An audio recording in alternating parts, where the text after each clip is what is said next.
Hi guys, my name is Nate. And I'm Sheena. And we are the Roaming Home. Our bus name is Stud the Bus. And we have Luna the dog also.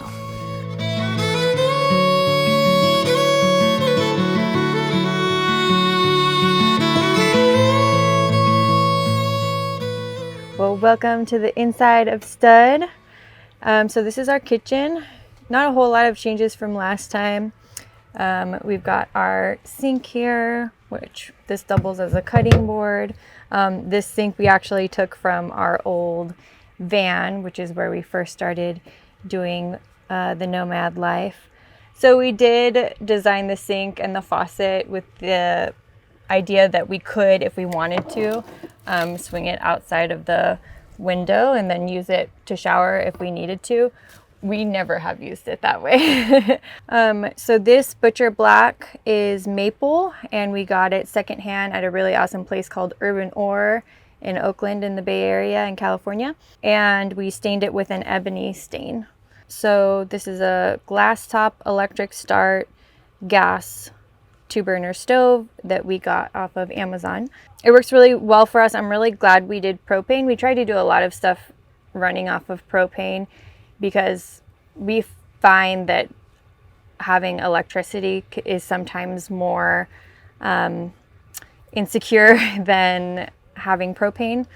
Though, of course, for sustainability, it would be awesome to move in the direction of being more powered by electricity and solar, but for just practicality for us right now, the propane really works well. So we've got the Max Air fan. It is absolutely essential. I can't imagine doing this without it. So we decided to put it right over the stove for vent when we're cooking, which is super helpful, especially since Nate loves bacon and that smokes the place up. But with this thing, it's actually not that bad. It does get grody, but it's really great because you can just turn these knobs and take the screen off and wash it. So it's super easy. And this, not just for cooking, but just keeping the airflow in the bus is super essential to keep it cool in here. We don't have too much of a problem. We don't have a traditional AC or anything like that. Sometimes when we're stationary, like the last year we were stationary and we used a swamp cooler. But typically when we're on the road, we don't use anything like that. And we get by pretty well just with our air fan and windows. So these cabinets are part of our original design in the bus. So this is pine, and we used magnets to keep it closed so that stuff doesn't fall out. The first time around, we didn't use strong enough magnets and stuff was still falling out. And of course it happens to be hot sauce that we put in there. And so that was a fun mess to clean up. But so we used to just honestly take stuff out and put it on our bed when we were traveling and then put it back when we were stationary. But now Nate found some super strong magnets, and knock on wood, this time around nothing has come out of there, which has been really awesome. And we decided to do the metal on the inside, so kind of like a fridge, where you put pictures up of loved ones and stuff, so we can put, whatever stuff up and we can rotate it and it can evolve. So we got our little spice section here. This is really awesome. Nothing ever falls out of here when we're traveling, which is really nice. This wood back here and on the wall right here was also secondhand that we got from that Urban Ore spot in the Bay Area. We have our soda stream, trying to cut down on our waste because we have a bubbly water habit. So less waste than the cans to have the soda stream. Our fridge, this is a newer fridge than the last time around. We had more like an RV type of fridge that has 3 ways that it can be powered through propane, through AC and DC. That worked well for us, but it was a little bit smaller than this. Again, we were thinking we wanted the option of just powering through propane if we needed to, but we found this one for free.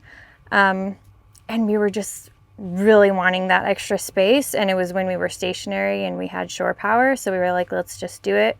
And then it actually doesn't use a whole lot of energy, and having that extra space, even though it's just a little bit, is like a game changer. Like, we can fit a full box of salad greens in there and lots of different things that we couldn't fit in there before. So this is our hearth. When we were stationary again up in Nevada City, California, we were living on a property that had abundant wood. It's actually kind of wildfire country out there. So we were working with the people out there to actually take down a lot of trees. So it was actually really beneficial to the land to use that wood for fuel if you could, and it just made sense. So we ended up getting this wood stove. This is a Cubic Mini Grizzly. We decided not to go with the tiniest, and I'm glad that we did, because it warms up the space pretty well. So we made sure to look up the specs to make sure we were doing this safely. So there's wall, then spacers, and then the cement board that the tiles are on, to make sure that there's no fire danger. These tiles are Talavera tiles that we found on Etsy. And the wood stove, we love our wood stove. It heats really, really well. It also just has that ambiance, that warm feeling that is so cozy, and we love watching the fire, so we're really happy about that. And I was a little worried when we were traveling that maybe it would slide out of place, but it's pretty solid. We haven't had any issues with that. So underneath the wood stove, we have a little bit of storage. On the left side, just sort of accessories, beanies, gloves, that kind of stuff. Then on the right side is more wood stove centered storage. So we've got the wood right here on the bottom. We've got kindling up here.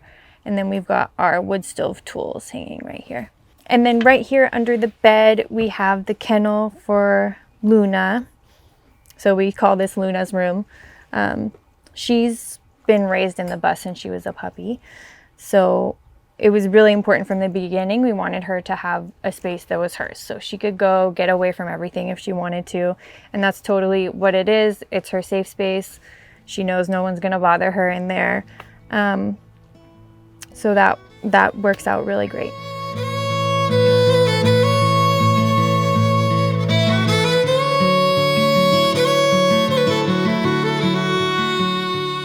I lived in Oakland. Me and Sheena met in Oakland, and I was trying to get my foot in the door with a van, and we had a van, and it was named Lemon Winks, and she was a good van, but she had lots of engine problems, and it ended up blowing one engine, and then I had to replace that engine, and then we were on our way down to Skoolie Palooza 3 years ago now, and that engine blew.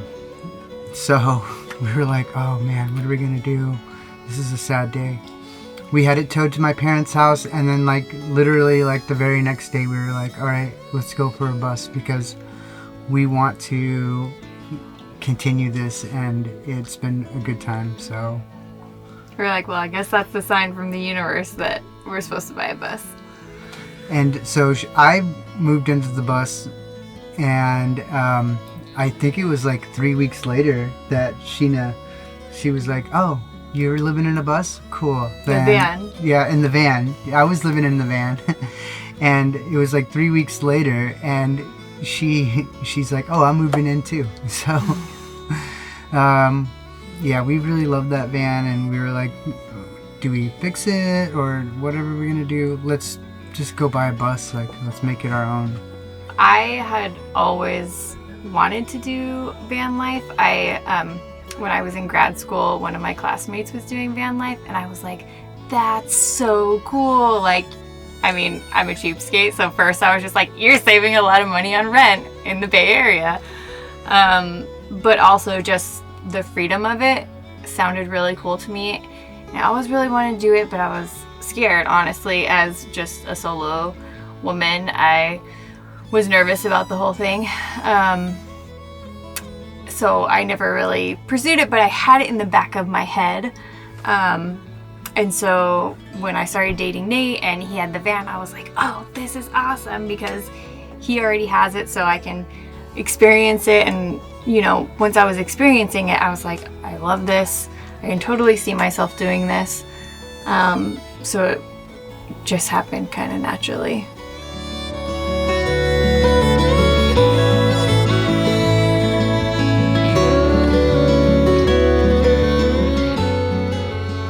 So this is the back part of the bus. This is our bed.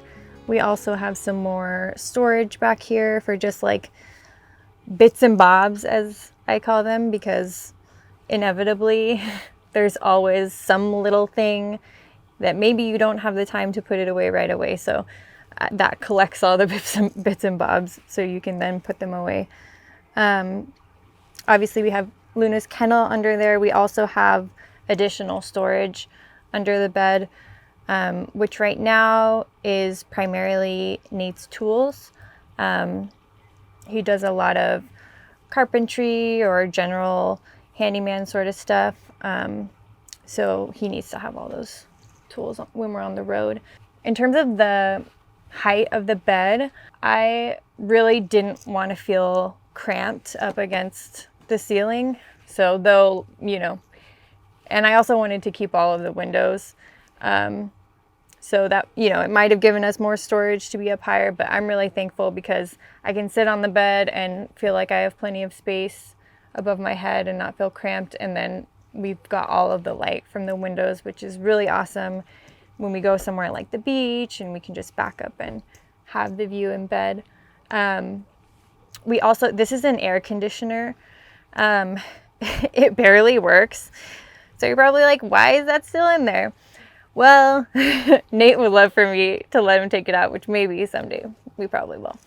But there's been a couple of times when we've been somewhere that's just so hot that my pale person could not survive. And we threw on this air conditioner and it saved me. Like, it was just enough to keep me alive. So that made me kind of want to keep it just for those emergency situations, but it does take up a lot of room and it's kind of ugly. So we'll probably take it out at some point, but it's also a pain in the butt. So we have our headboard is another storage piece.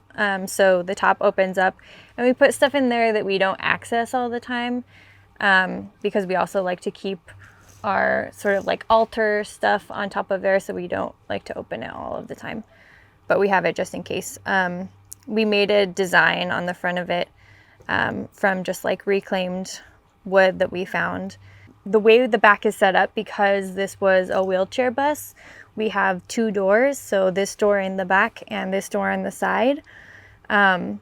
So in addition to having the 360 windows, which is amazing, we can also open up both of those doors.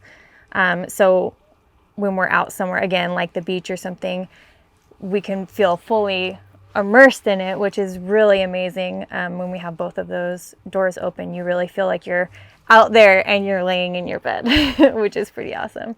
So now we're more towards the front middle of the bus.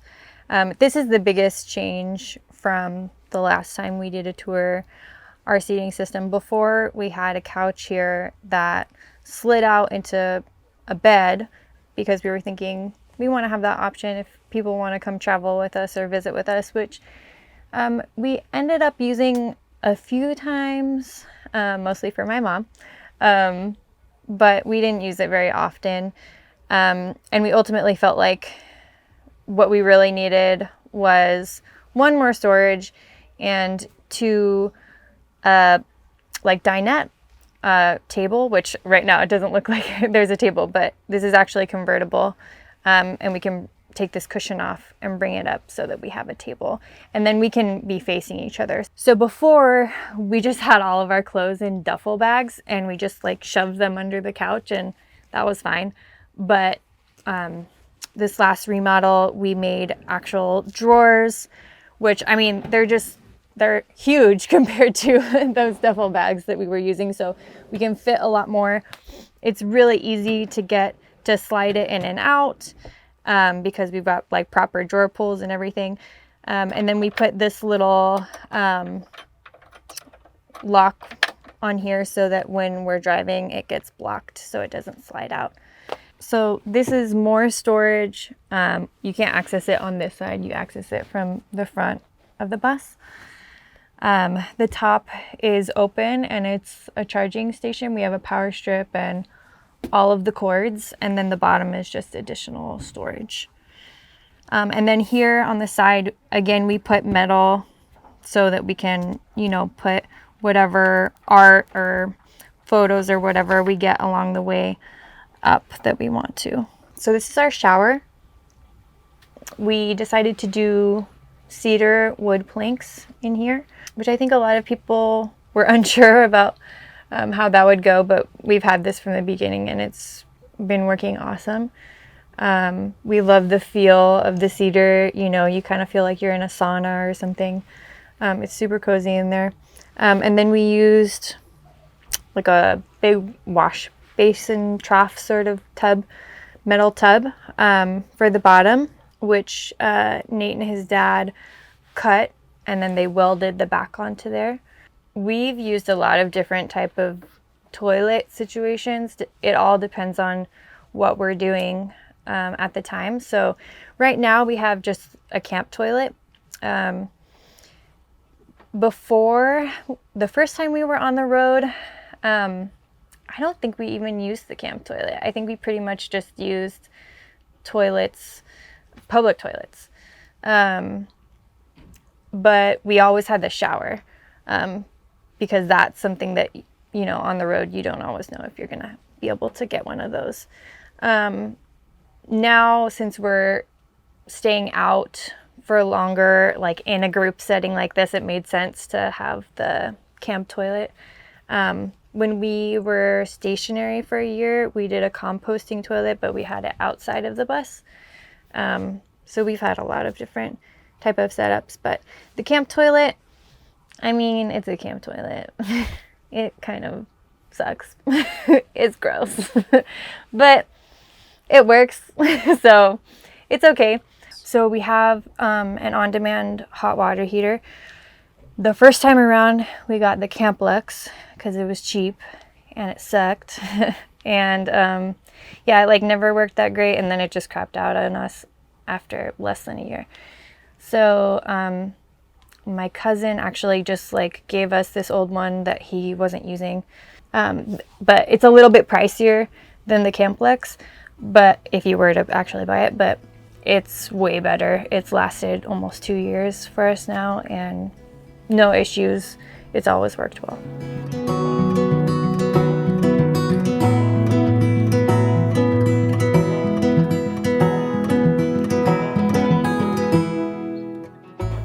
For me, I'm a very, I like to meet new people, so meeting other people that are like-minded and connecting with other tiny builders and mastering my craft in building tiny homes and building buses and stuff. I've had more opportunities now than I did when I didn't have the bus because I live in a bus and they come and see the bus. They're like, okay, you could do some things. Let me hire you. Let me put you on. I think for me, it's time is the biggest thing. When I'm working full time, one, obviously just the time that you're at work, you have to just be focused on, your work. In addition to that, there might be a commute time. In addition to that is your energy reserves. So for me, I often work in healthcare, and though that's incredibly rewarding, it can also be incredibly draining. So, at the end of the day, maybe I do still have a little bit of time left, but my energy level is so low that I don't have the energy to invest in some of the things that are rejuvenating for me, which might be, meditation or journaling or reading. And so just having that time and that energy to focus on some of those other things is priceless.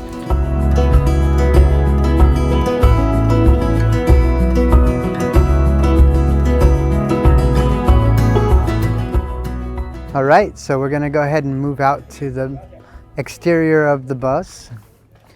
This is our door here that we had handmade.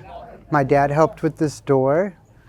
We went with the windows that are made for RVs so that the water would weep down.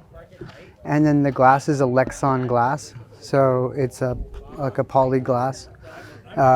Shatterproof and helps out with that. This door lock right here is beautiful because we don't have to have keys when we're trying to enter in, and we don't want to lose keys and stuff. So it's a keypad door lock that's mechanical, so we don't have to worry about batteries or it running out of batteries or anything like that. So for our propane, we have a 10-gallon propane tank, and it's a side mount. And they could fill in right here. We can go to U-Haul or any RV spot and they just fill in right here. We went with an outlet outside because when we're charging our bikes or if we need to have external power, it works really nice. And this latch here keeps it from getting any water in it. So yeah, we get a lot of comments about putting an exterior outlet outside, and it's been such a great addition to the bus for when we're outside. For our solar, we actually started off with polycrystalline panels, and we just recently upgraded to the monocrystalline panels, and they're 250 watts each, and they are on a bracket that can tilt. So at first we weren't getting enough sun on them, so we decided that we wanted to take one off and then also raise them both so that way they can get maximum sun power. And it's been working great. We're at a full charge now, and we're actually getting more solar than what we're getting more wattage than what it actually was rated for. So when I checked yesterday, it said 540 watts, and the panels are only 250 each. So where I'm getting that extra 40 watts, I don't know, but I'm calling it good. We have a WeBoost, and we have a Wi-Fi signal booster as well. Those work really well when we don't have enough data. These things can go up to 2 miles for the WeBoost, and it works really well. I'm really impressed with the WeBoost right now. We haven't had to use the Wi-Fi extender yet, only when we're stationary and we have Wi-Fi somewhere, but the WeBoost is plenty enough. For the deck, we went with, these are handrail attachments. So if you were to make these, you can buy these special things for handrails. So they're built for handrails, and we attach them to the ribs of the bus, to each frame of the bus there, and it's solid. It hasn't moved at all. The weight of the deck actually helped the bus stabilize because before we had the deck on the bus would move from side to side, and now with all that weight on the top, it sucks it down and it makes it much more pleasurable to drive. Plus, we like to go up on the deck and have some fun, especially at the beach or in a really desirable spot. It feels really good to be up there. Under the bed area is where we have all of our solar and our electrical. And in here, we have a Blue Sea Systems control panel with the Blue Sea Systems DC panel there too. It works really well. We went with marine grade because marine grade's better as far as durability and craftsman, I guess. So it works for us.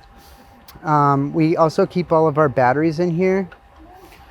Our batteries are for all my power tools and stuff, and we also keep like our chargers for our bikes and stuff in there. We have a Xantrex Freedom XC inverter that can do 3-way. It could charge up from the solar, it could charge from a 30 amp, or we can charge it from our vehicle as well. So we went with that option, so that way if we had any problems at all, we could always just rely on one thing. We're not relying on one thing, we have 3 things to go with. Charge controller, it's a 60 amp power mister, and it's an MPP charge controller. Works great. It's a 60 amp, and for our solar panels and our setup, it's working amazing right now, and we haven't had any problems with that. So I'm really satisfied with our solar, and I put all that stuff together myself. Lots of YouTube and lots of call-in friends that have already done it before. So we went with Battleborn batteries, the lithium ion batteries. We actually started off as most people do with lead acid or gel batteries, and the lead acid batteries were leaking and they were just a mess, and if you run them down then there's no more power after that. So we went with the lithium ion battery, and we chose Battleborn batteries because of their warranty, and their customer service is out of the park. Like, they have a 10-year warranty on these things, and I couldn't ask for more. So, and they've been nothing but major help with me. Anytime I have a question or anything, they're there to answer. Here's where we have our bike rack here. This bike rack is kind of a temporary thing. We're like fighting if we're going to buy a really expensive one or something, but since our bikes are electric, we needed to have a lot of weight. So we were toying with the idea of doing a motorcycle ramp, but then we wouldn't have the space to carry all of our other stuff. So we went with this one, and it's a 500-pound rack back here, and it fits the bikes perfectly, and we could put all of our extra little outside stuff that we don't really need to put in the bus. We have our tool storage and water and our gray water stuff right there. I just put everything in boxes so that way everything fits right in its way, and I could find my tools easier. We have a 30 amp hookup here, and this 30 amp hookup hooks up to the shore power, and we can also hook up to a generator. So if we're ever in a pinch and we need to charge our batteries up quickly, then we can use this shore power, and it's come in handy more often than it hasn't. So I'm really excited about that. Another thing is here's our water inlet valve here, and we have 30 gallons of fresh water, and we have 33 gallons of gray water. The 30-gallon water tank right now is probably good for one person. For 2 people, we really have to conserve. We can usually last, if we're like really conserving, we can usually last about 4 days, and that's with us taking 1 shower each in those 4 days. But 30 gallons is a little less than what I wanted, but for the size that we have, we decided to put our water tanks inside the rig, so that way nothing else happens to them with freezing or anything. But I would definitely try to go with maybe like 100 gallons next time I build.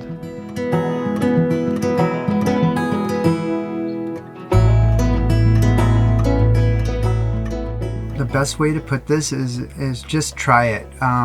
You know, I was afraid a lot of like uncertainty of how I'm gonna make the money and how we're gonna do all these things, and we just went with it, and we went within our budget. And you know, if you obviously you don't have to have all the things that we do. Like, we started off very tiny, guys, and like we built ourselves up to this level where we were working a lot and making money, so that way we could pay for the things that we wanted inside the bus. It doesn't have to be extravagant. It just means that you are trying to live alternatively. And within that community, you're going to find a lot of people that are just more than willing to help. And there's so many people out there just like willing to lend a free hand. And even if you're not skilled and if you can't figure these things out, there's so many ways to figure it out. YouTube helped me out a lot, and yeah, I just encourage you guys to really try it. And I would just say, you know, if you're one of those people who's doing the grind right now and you're unhappy, you know, just to remember that your health and well-being is important, and whatever you may be gaining from sacrificing and continuing to maybe do the grind, is that worth what you might be sacrificing in terms of your mental health and well-being, to keep that going? And you know, if it's not, this might be an option for you to reclaim some of that for yourself, and it's worth the risk at that point. Thanks for watching, guys. We really enjoyed having you guys here today. And if you guys really would like to come check out our bus and what we're doing on the day-to-day, we'll put a link down in the description below there.